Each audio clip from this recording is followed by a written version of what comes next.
Is the sun dangerous? Yes, but not with Astra Solar safety stuff.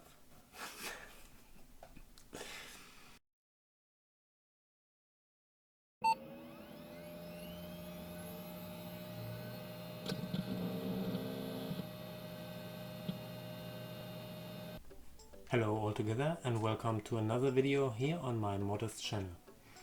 Today I want to shortly inform you about what experience you can reach with a cheap solar utility for your telescope. Perhaps you want to do some observing for the upcoming partial solar eclipse in Europe here on the 25th of October 2022, or somewhere else, or perhaps you want to check how the sun is looking through a telescope for the first time without expensive equipment. Then this might be interesting for you. I'm Thomas and you're watching Astropod.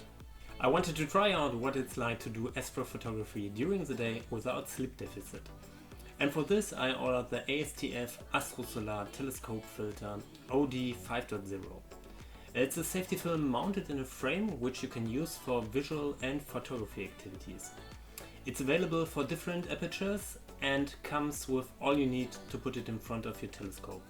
To make one thing clear, with this foil you're not able to visualize these incredible solar prominences and very dynamic activities you see in H-alpha images and videos, but on the contrary you see a more or less static view of the surface of the sun with sunspots and surface structures, which are very interesting to watch, to capture in an image, and which you cannot visualize as such in H-alpha.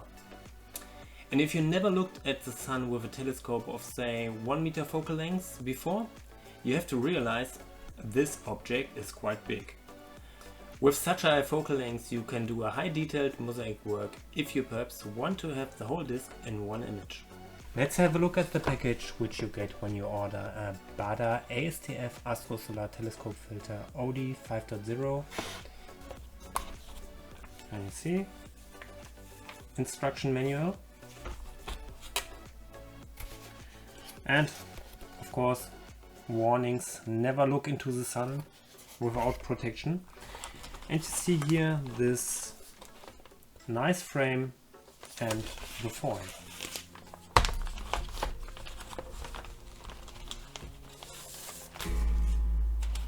And this foil is very loosely put into the frame. And here you have a couple of pins, small ones and thicker ones, and a couple of washers, and this is all you need to fix it safely in front of your telescope. These pins will be fixed here. My conclusion: Baader ASTF is an interesting experience and I really like the results you can get with fire capture lucky imaging. Doing sun observations from time to time is also a nice completion of the astrophotography hobby itself. Also with a cheap solar foil like this. But if you want the dynamic view of the sun with solar prominences done in H-alpha, then you need to spend a little bit more money. Thank you very much for watching. I wish you clear skies and stay normal. Bye.